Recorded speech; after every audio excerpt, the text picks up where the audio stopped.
আসসালামু আলাইকুম সম্মানিত ভিউয়ার্স,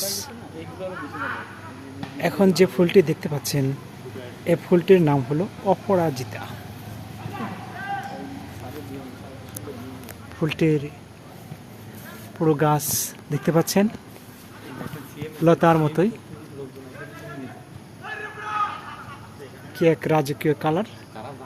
ফুলটির নাম হলো অপরাজিতা। এই ফুলটি দিয়ে নাকি চা খাওয়া যায়, তো আমি খাইনি। তো আমার এক কলিগ বলেছে এই ফুল দিয়ে নাকি চা খাওয়া যায়।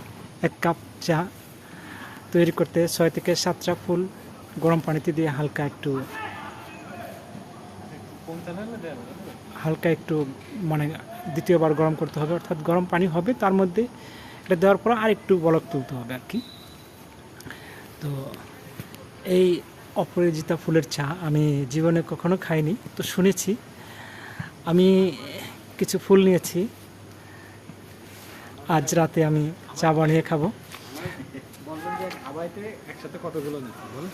দেখেন, এতে দেখেন এই একজন লোক, এক ডাকাত, সে চা খাওয়ার জন্য কতগুলো চা নিয়েছে, মানে ফুল নিয়েছে।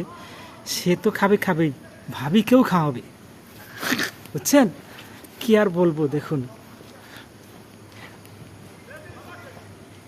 সম্মানিত ভিউয়ার্স, আপনাদের সকলের সুস্বাস্থ্য কামনায় এবং চা বানানোর পরবর্তী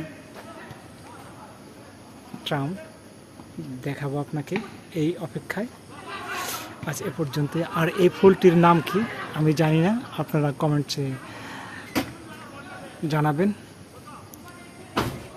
আজ এ পর্যন্তই, সকলে ভালো থাকুন। আসসালামু আলাইকুম।